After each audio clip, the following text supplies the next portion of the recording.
여러분은 세상을 살아가면서 주변 사람들 앞에 비난을 받아보신 경험이 있으신지 여쭤보고 싶습니다. 어느 누군가가 나를 향해서 비난을 하는 거예요. 특별히 잘못한 것 같지도 않은데 비난을 해서 억울함을 느꼈을 때가 있지 않으셨는지요. 우리는 이 세상을 살아갈 때 사회적인 존재로 살아가기 때문에 주변 사람들과 더불어 살아갑니다.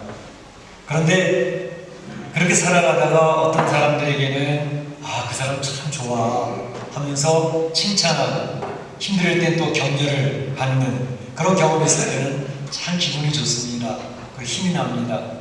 그런데 때때로 어느 누군가에 의해서 비난을 받게 됐을 때 또는 모함의 이야기를 듣게 되었을 때 그래 참 불쾌한 경험이 되게 됩니다. 그런데 이러한 일들이 있을 때에 사람들은 어떻게 반응하느냐에 따라서 성공적인 삶을 살기도 하고 또 실패하는 그런 삶이 되기도 합니다. 또한 이런 일들이 있을 때에 불신자들의 반응과 성도들의 반응이 또 크게 차이가 나는 것도 우리는 보게 됩니다. 저희가 지금 이제 고린도 후서를 쭉 살펴보고 있는데요. 오늘 본문에 보게 되면 바로 고린도 교회에 유대로부터 올라왔던 거짓 교사들이 있었습니다. 그들이 고린도 교회 성도들을 많이 선동을 했기 때문에 그들로 인해서 사도 바울이 큰 비난을 받게 되었습니다. 그래서 마구 비난을 받게 될 때에 사도 바울은 굉장히 괴로워하고 힘들었던 것을 볼 수가 있습니다. 이 거짓 교사들이 사도 바울을 비난했던 내용들은 무엇인지, 또 그런 비난을 받게 됐을 때에 사도 바울은 어떻게 반응을 했는지 그런 것들을 살펴보면서 오늘 하나님께서 우리 아침 우리에게 주시는 메시지, 이 교훈을 듣고자 하는 것입니다.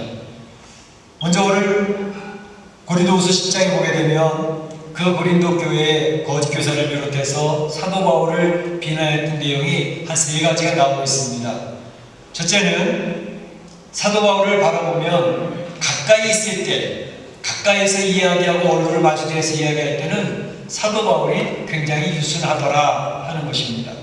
그런데 떨어져 있을 때, 편지글을 보낼 때, 이럴 때는 굉장히 강하고 담대하게 얘기를 하는 사람이다. 이중적인 모습이 있다 라고 이렇게 사도 바울을 비난하고 있었습니다.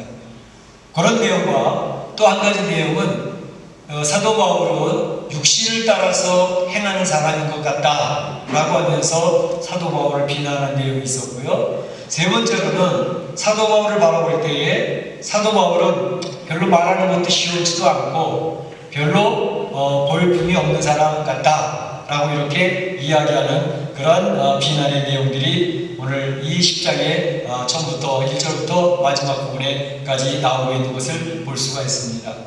자, 먼저 비난했던 내용 보게 되면 1절에 그런 내용이 나와 있어요. 너희를 대하여 대면하면 유순하고 떠나 있으면 담대한 나 바울은. 사도 바울이 자기를 소개하는데 자기를 소개하는 이 소개하는 내용이 자기가 자기를 이야기하는 게 아니라 지금 고린도 교회에 있는 거짓 교사들을 비롯해서 그 사람들이, 그 무리들이 사도 바울을 비난하는 그 비난의 내용을 가지고 자기를 이야기하고 있는 것입니다.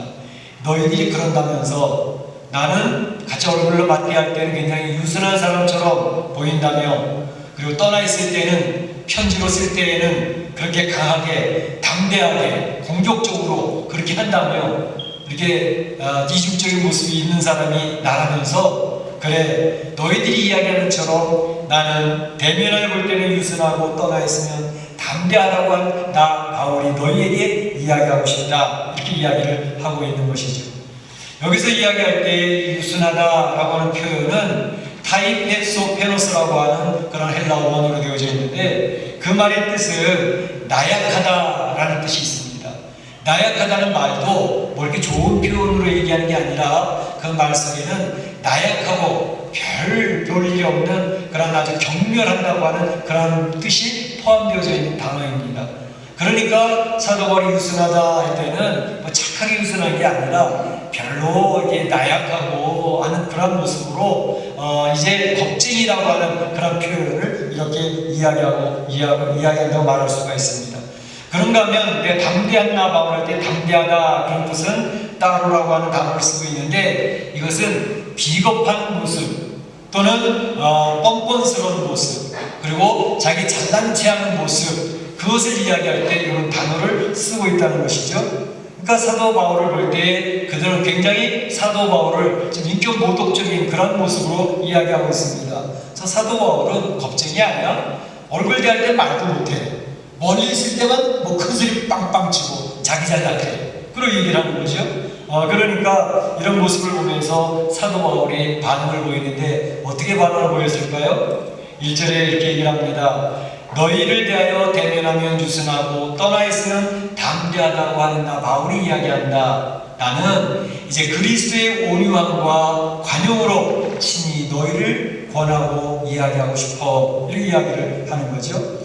사도 바울은 그들에게 반응을 보이는데, 나는 그리스도의 온유함으로 너희들한테 이야기하고 싶고 그리스도께서 관용하시는 그런 모습처럼 관용하여 이야기하고 싶어. 이 두 가지를 이야기합니다. 사도 바울이 원래 어떤 사람이었는가 하는 것을 추측해 보게 될 때에 다메섹 도상에 올라가던 사도 바울의 모습이 있지 않습니까? 스데반 지사가 죽을 때에 그 옆에서 돌로 치는 모습을 보고 있었던 사도 바울, 그러다 다메섹에 올라가는 그런 사도 바울, 다메섹에 올라갈 때 사도 바울은 대제사장에 가서 대제사장님 공문서 하나 써주세요. 제가 요새 예수 믿는 사람들이 하도 많아져가지고 골치 아픈데 제가 빨리빨리 사고다 감옥에다 쳐주고 놓겠습니다. 이렇게 굉장히 앞장서서 하는 그런 과격한 그런 모습이 있는 사도 바울이라고 이야기할 수가 있는 사람인데, 지금 사도 바울은 다메섹에서 예수 그리스도를 만나고 난 뒤에 그의 모습, 그가 생각하고 있는 모습은 온유함의 사람이 되고 싶다라고 하는 그런 열망이 있었던 것을 볼 수가 있어요. 그러니까 예수를 만나고 난 뒤에 사도 바울의 그의 인격의 모습은 과격했던 모습에서 온유한 모습으로 변화되어져 가고 있는 그런 모습을 보여준다, 이렇게 얘기할 수가 있습니다. 예수님은 말씀하셨잖아요. 너희는 나는 마음이 온유하고 겸손하니 내게 와서 배우라. 이렇게 성도들이 공면하시잖아요. 예수님께서는 성도들이 온유하기를 원하십니다. 겸손하기를 원하십니다. 그래서 예수님을 믿기 전보다 예수 믿고 난 다음에 나의 인격적인 변화가 있었나 없었나 한번 점검해보면 필요할 것 같아요.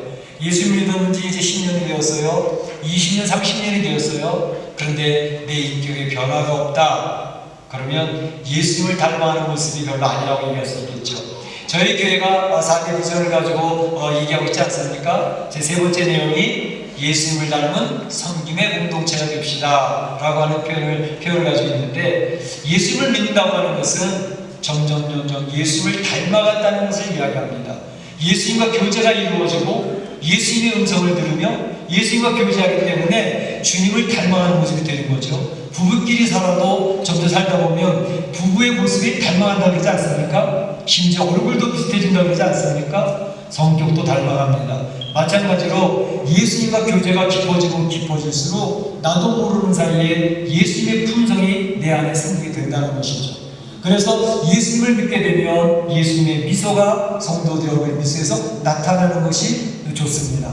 예수님을 믿으면서 점점 일하는데 예수님처럼 일을 해요. 손으로 일하고 발로 뛰는데 예수님의 수고하심이 나타나는 거죠.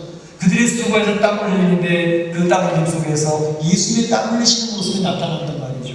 그러니까 예수 믿는다고 하는 것은 점점 예수님을 닮아가는 사람을 이야기합니다. 그래서 안디옥 교회에서 이야기했잖아요. 크리스찬, 비로소 성도 크리스찬이라고 불림받게 되었더라 하는 것은 그들의 모습을 보니까 꼭 예수님의 모습이 나타나더라는 것이죠.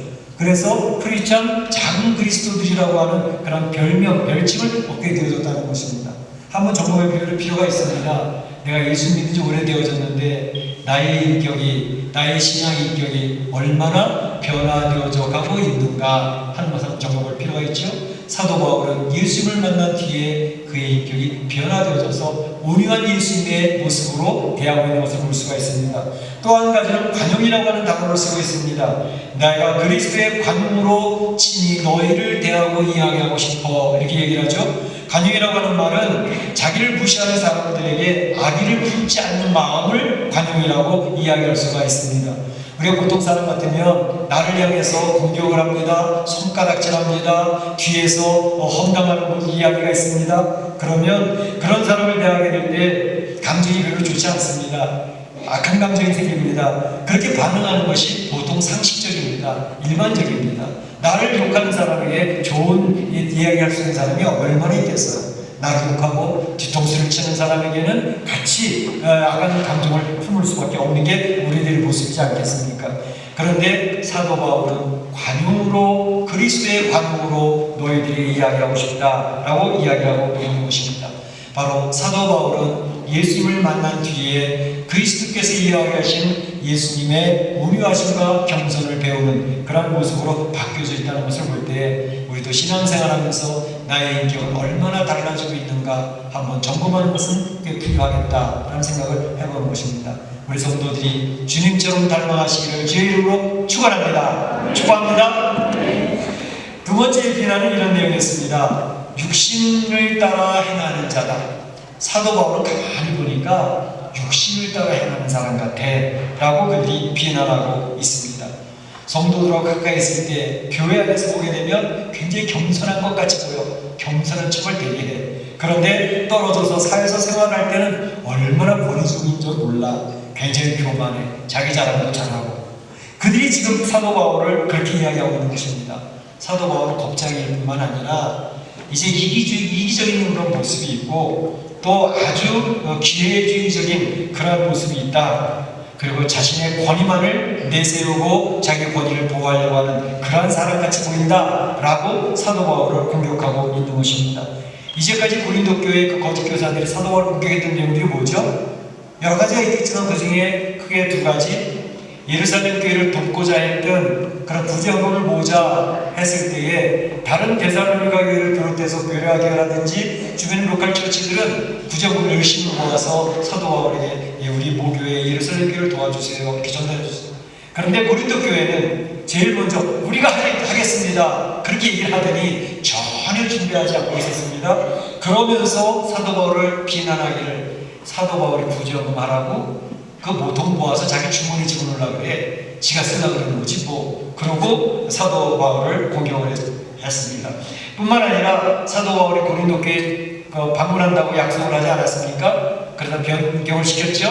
변경시켰던 이유도 그들은 얼굴을 대하여보면서 얼굴 붉히기가 싫다. 너희들이 회개할 때까지 내가 방문하지 않고 다음에 처음에 가기로 하겠다. 그래서 약속을 변경을 했는데 야 무슨 리더가 약속도 그렇게 쉽게 변경을 시키고 그 사람은 리더 자격이 없어. 약속도 안 지키는 사람은 어떻게 우리가 따르느냐. 그 이야기를 하는 것이죠. 그러면서 사도 바울을 공격을 하니까 사도 바울이 굉장히 힘이 들었습니다. 그들이 이야기할 때 사도 바울은 항상 세상적인 가치와 세상적인 동기로 인해서 움직이는 사람 같아. 그는 인간적인 사고와 인간적인 방법을 따라서 행동하는 사람이야 라고 공격을 하고 있었습니다. 그때 사도 바울이 어떻게 반응을 했죠? 사도 바울이 2절에서 그런 얘기를 합니다. 육신을 따라 행하는 자라고 여기는 자들에게 내가 이야기하고 싶다. 나는 담대한 태도로 너에게 대하지 않게 되기를 내가 기도하고 있다 라고 이렇게 이야기를 하고 있습니다. 너희들이 지금 나를 향해서 육신을 따라서 행하는 자라고 비난을 하고 있는데 내가 너희들에게 야단치거나 너희들을 치리하거나 그러한 담대한 모습으로 너희들 나가지 않았으면 좋겠다라고 하나님 앞에 지금 기도하고 있어 라고 이야기하는 것이죠. 그러나 나는 언제든지 담대해질 수 있다 라고 이야기를 합니다.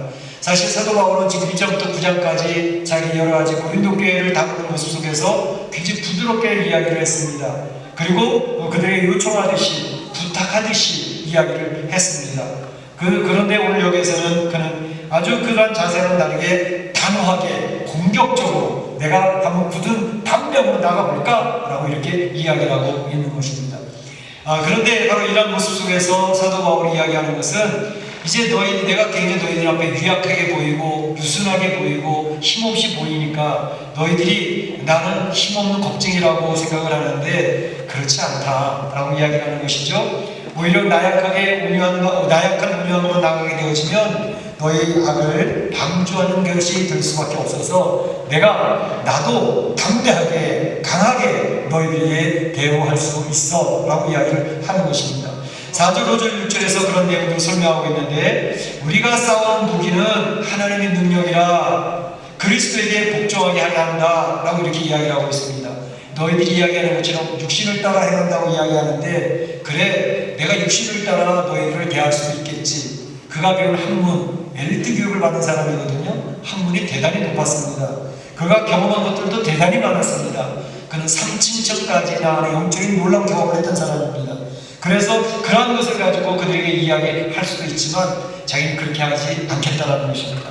다시 하나님 주시는 강력한 능력을 가지고 일들을 처리하고 싶다. 하나님 주신 능력이라는 것은 진리와 사랑과 의로서 너희들을 양육하고 싶고 너희들에게 이야기하고 싶어. 그래서 나의 지혜나 나의 육신적인 그런 자세를 가지고 하는 것보다는 하나님 그때그때 주시는 지혜로 이 일들을 처리함으로 말미암아 지금 성도들을 많이 미혹하고 있고 성도들을 이제 선동하고 있는 거짓 교사들의 그 궤변, 거짓 교사들의 교만을 파해서 이제 그리스도에게 그들이 복종케 되어지는 그러한 역사를 보고 싶다 이렇게 이야기를 하고 있습니다. 그런데 지금 내가 태도를 바꾸지 아니하고 아직까지 기다리고 있는 이유가 있다는 것이죠. 지금 복종치 않는 그 사람들을 내가 벌을 하려고 준비는 하고 있다 그랬습니다.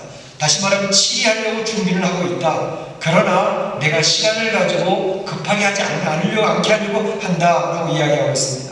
왜냐하면 시간을 주는 이유는 내가 힘이 없어서도 아니고 내가 너희들에게 그걸 할 수 없어서도 아니라 단지 그들이 스스로 돌이킬 수 있는 기회, 찬스를 주고 싶어서 그러한 것이다 라고 얘기를 하고 있는 것이죠.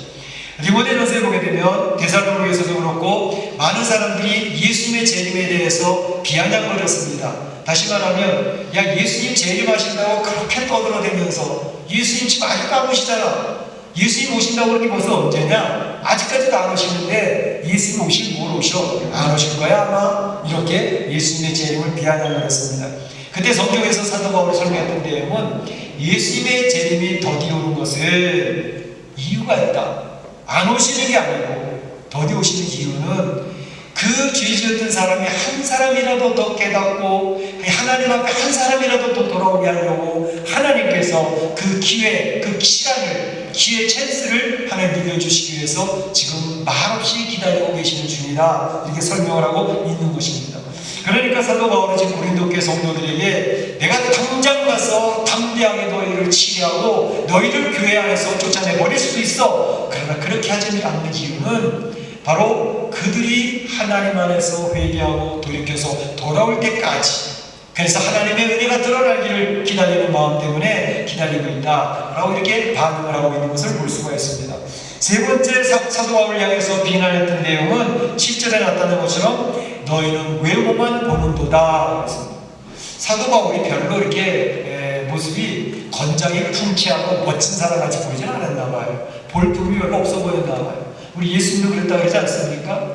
그리고 말을 해도 이 사람이 최고의 학문을 했던 사람인데도 불구하고 말하는 것이 그들의 평가를 한다면 말하는 것이 시원치 않도다 이렇게 얘기했습니다. 10절에 보게 되면 그는 약하고 말하는 것도 시원치 아니하니 이렇게 평가하고 있거든요. 그러니까 사도 바울이 말주는 게 좋은 것 같지는 않습니다. 이렇게 이야기를 하면서 사도 바울을 비난할 때에 이제 고린도 교회 성도들이 그 거짓 교사들 선동하는 사람은 한두 명이거든요. 그 한두 명이 선동을 하는데 거의 성도들이 막 들고 일어나는 거예요. 막 휩쓸려가는 거예요. 그래서 많은 그 추종자들이 생기게 되면서 사도 바울의 말과 권위는 점차 무시되어지고 무너지고 있었습니다. 거짓 교사들은 자신들이 진짜 복음을 증거하는 사람들이다 이렇게 얘기했죠. 유대로부터 올라온 그러한 거짓 교사들은 우리들은 유대인의 율법을 이야기하고 있고 유대인의 전통을 이야기하고 있다. 할례도 받는 것이 필요하다. 그래야 예수님을 믿어서 구원받는 사람이지, 어찌 율법과 전통과 할례도 받지 아니하면서 예수님만 믿어 구원받는다고 하느냐? 말도 안 되는 소리다. 우리가 믿는 복음이 진짜 믿음이야 라고 이야기를 하고 있었던 것입니다.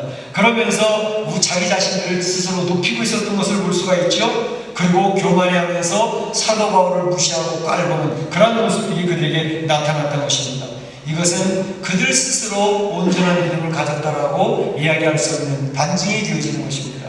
온전한 믿음을 가진 성도, 신앙생활을 잘하는 성도들은 어떠한 모습일까요? 절대 교만해지지 않습니다. 신앙생활을 하다가 교만한 모습이 드러나잖아요. 그러면 그 순간에 그들은 병이 들어져 간다는 사실을 스스로 증명하고 있는 것입니다. 신앙생활을 잘하면 잘할수록 점점 더 낮아지고 겸손해지고 낮아질지언정 절대로 교만해질 수가 없습니다. 하나님 앞에 서 있는데 아무런 자격도 없고 아무것도 내세울 수 없는 자가 하나님 앞에 은혜로 용납이 되어졌다는 그 사실 때문에 그 한 가지만으로도 어느 누구도 자기 스스로를 드러내서 자랑할 수 없다라고 하는 것입니다. 그렇기 때문에 신앙생활할 때 누군가가 자기 자신을 열심히 자랑하고 있다면 저 사람 병들었구나, 신앙이 지금 병약해지고 있구나 하는 것을 알 수 있는 것입니다. 뿐만 아니라 이제 그런 온전한 믿음은 다른 사람을 무시하거나 깔보거나 이런 일들을 절대로 굉장히 조심합니다. 그런 일이 생길 수가 있죠. 우리는 죄성이 있는 존재들이니까. 그러나 신앙에서 성령의 은혜를 통해서 자기 안에 있는 죄성을 이제 통제하고 제압하면서 그런 일에서 벗어나야 할 쓰는 거죠. 그러니까 온전한 믿음이 있는 사람은 자기가 하나님의 은혜를 입어서 예수 그리스도의 은혜를 덧입은 그런 은혜가 있다는 것에 대해서 감사하는 그런 성도가 되어지고, 그래서 은혜 받고 있는 성도는 항상 그 입술에서 감사가 나옵니다. 감사가 나오고 찬양이 나오고 하나님 앞에서 받은 바 은혜 때문에 겸손해져. 그러면서 다른 사람을 무시하기는커녕 다른 사람을 배려하죠. 그럴 뿐만 아니라 그런 하나님 온전한 믿음 있는 사람은 절대 공동체를 파괴시키지 않습니다. 공동체를 분열시키지 않습니다. 성령이 하시는 역사는 하나 되게 하는 역사이기 때문에 하나를 묶어나가는 그런 사역을 감당하지 절대 사람과 사람 사이에 이간질시키지 않습니다. 사람과 사람 사이를 갈라내지 않습니다. 만약에 사람과 사이를 이간질시키고 있거나 이제 무엇인가 이야기해서 공동체를 분열시키고 있다면 사단의 역사가 지금 강력하게 일어나는 순간이라는 사실을 빨리 간파할 필요가 있습니다. 그럼 분별력이 필요한 것이죠. 그런데 지금 이 고린도 교회에 들어왔던 거짓 교사들이 했던 이유는 먼저는 사도 바울을 비난하고 있습니다. 공격하고 있습니다. 자기네가 바른 복음 전도자라고 자기 자신을 드높이면서 교만해지고 있습니다. 그러면서 고린도 교회를 분열시키고 있습니다. 온전한 믿음을 가진 사람들이 아니었습니다. 그들이 이야기하는 것은 바로 헬라 지역, 이 헬라 지역은 철학이 굉장히 발달한 곳입니다. 그래서 사람을 중요시하고 철학을 중요시하고 논리학을 중요시하는 그런 사람들인데, 그들이 이야기할 때에 십자가만 믿고 구원받는다는 소리 말이가 되냐? 논리적으로도 맞지가 않는다. 율법도 지키고 전통도 지키고 할례도 맺고 그래서 도대체 연장선에 있는 이제 예수 그리스도를 믿어야 구원을 받는 것이지, 앞에 있는 것들을 이제 제쳐두고 십자가만 믿는다고 구원을 받는다는 것은 미련한 소리일 수밖에 없어 라고 이야기를 하는 것입니다. 사도 바울이 고린도서 1장 18절에 이야기하기를, 그래? 십자가가 그렇게 미련해 보여? 그래서 이렇게 얘기합니다. 십자가의 도가 멸망하는 사람들에게는 미련하게 보일 것이지만 구원을 받는 우리들에게는 하나님의 능력이 되는 것이다 라고 생각하고 있습니다. 그렇습니다. 십자가의 예수 그리스도의 죽으신 우리의 죄악을 정리하시는 귀한 하나님의 은혜입니다. 능력입니다. 3일 만에 다시 부활하신 예수 그리스도의 역사는 우리 성도들이 부활케 되어지는 그런 놀라운 능력을 보여주는 하나님의 사건이거든요. 이것을 단순하게 우리는 믿음으로 받아들이는 것입니다. 논리적으로 설명하고 그래서 설득을 해서 믿게 하는 것이 복음이 아닌 것입니다. 바로 사도 바울은 그렇게 이야기를 하면서 이 10장 17절 18절 마지막에 결국 그런 얘기를 합니다. 너희들이 그렇게 자랑하고 싶으냐? 너희 스스로를 드러내고 싶으냐? 그렇다면 자랑하려면 자기 자랑을 하지 말고 주님 안에서 복음을 자랑해라 라고 이야기를 합니다. 18절 마지막 절에 이야기하기를, 옳다 인정함을 받는 사람들은 자기를 칭찬하는 자가 아니에요. 자기 스스로 자기를 칭찬한다고 해서 올바르다고 인정받는 게 아니라는 것이죠. 오직 주께서 칭찬하는 자라야 그가 올바른 인정을 받는 사람이 된다는 것입니다. 사도 바울은 비난을, 인격적인 모욕을 당하면서, 무시를 당하면서 비난을 받고 있습니다. 그런데 전혀 흔들림이 없습니다. 얼마나 멋진 모습으로 말씀으로 반응을 보이고 흥분하지도 않습니다. 그리고 그들에게 멋지게 변론을 하고 있는 모습을 오늘 본문에서 발견할 수 있는 것이죠. 오늘 사도 바울이 이렇게 인간적인 모욕과 비난 속에서도 승리할 수 있는 비결이 있습니다. 그거를 소개하고 싶은 것입니다. 바로 이러한 비난, 모욕을 당하게 될 때 우리 성도들도 인생 살아가면서 인간 관계 속에서 억울하게 모욕을 당하고 비난당할 때 있지 않겠습니까? 그럴 때 우리가 어떻게 반응을 해야 될까? 오늘 사도 바울을 보면서 배우는 것입니다. 오늘 사도 바울은 비난을 받으면 받을수록 더욱더 견고하게 믿음이 세워졌고 멋진 인생을 살아왔던 것을 볼 수가 있습니다.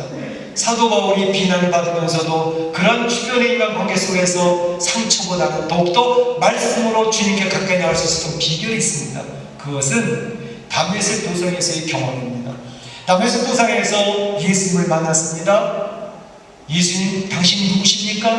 네가 핍박하는 예수라, 네가 박해하는 예수라 얘기할 때 제가 지금 예수 믿는 사람 잡아주기로 하고 있는데요. 그렇다. 네가 나를 지금 핍박하고 있어. 그럴 때 이 사도 바울을 향해서 예수님이 그 넓으신 품을 열고 그 예수님을 비난하고 공격하고 있는 사도 바울을 품어나가는 모습을 보면서 이 사도 바울은 큰 충격을 받았습니다. 하나님의 사랑, 예수님의 사랑은 어찌 이렇게 큰 것인가? 그 예수님의 사랑을 경험하면서 예수님께 받은 바 말씀이 있었죠? 사명이었습니다. 너는 이방인의 그릇이 되어야 돼. 이방인에게 바로 하나님의 나라를 소개하고 그리고 예수 그리스도의 사랑을 증거하는 자가 되어야 돼. 그때 그의 인생과는 완전히 바뀌게 되었습니다. 그러면서 이제 예수 그리스도의 받은 바 사랑, 자기는 예수님을 향하여 하나님을 향하여 대적하는 자고 그를 향하여 공격하는 자인데 자기를 받으시고 용서하시고 주님을 바라보면서 나는 그분을 증거하는 자로 살아가기를 원한다. 그 하나님의 나라에 가서 하나님을 찬양하며 사는 자로 살기를 원한다. 이 세상 사는 날 동안에는 나는 그 예수를 증거하는 하나님 나라를 증거하는 사람으로 살기를 원한다. 그렇게 얘기하고 있었습니다. 주변에 거짓 교사들이 비난을 하든지 말든지 그들이 공격을 하든지 말든지 그는 이와 같이 하나님의 말씀을 기억하고 있는 것을 볼 수가 있습니다. 우리가 종종 비난을 받거나 고난을 받으면 이런 모함을 받게 되어지면 실망할 수가 있습니다. 오늘 제가 주보에 그 묵상의 글에 그런 내용을 실어놨습니다. 어떤 목사님 한 분이 이제 전통적인 교회 90년이나 넘은 교회에 가서 목회 사역을 시작했는데 전혀 변화는 없었습니다. 그런데 하나님의 은혜로 그 교회가 변화되기 시작을 했고 교회가 점점 성장이 되기 시작을 했습니다. 그래서 교회당도 더 지워야 되는 그런 상황이 되어졌을 때 갑자기 그 목사님을 비난하는 이야기들이 많이 쏟아져 들어오기 시작했다는 거죠. 그래서 그 목사님 고민 중에 이제 내가 떠나야 되나 보다 그 고민을 하고 있었다는 것이죠. 그래서 하나님 앞에 기도하면서 하나님 이제는 제가 떠나야 될 때가 됐습니까? 기도하는데 기도하는 중에 하나님 깨닫게 하신 것을 너를 비난하는 사람들은 교인 전체가 아니야.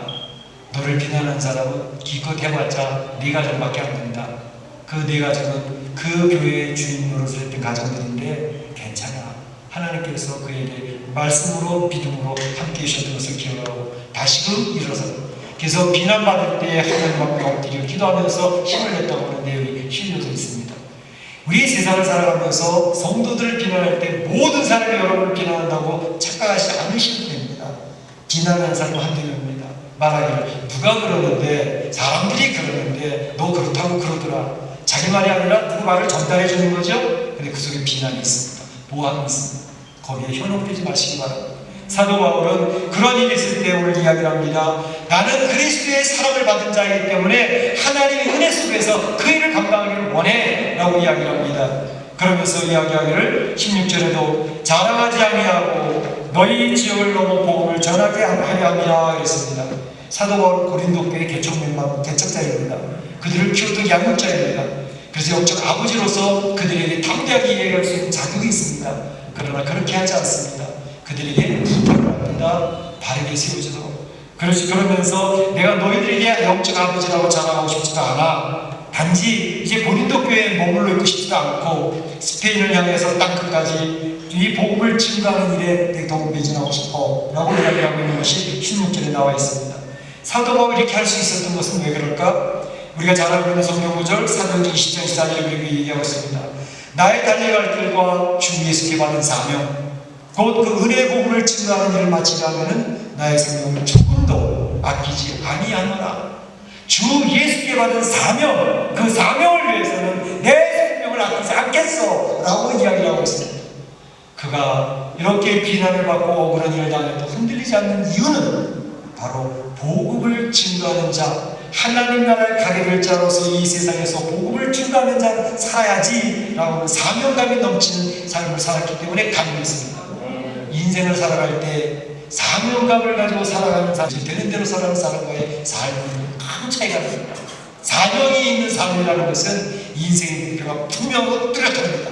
어떤 어려움이 있어도 흔들림이 없습니다.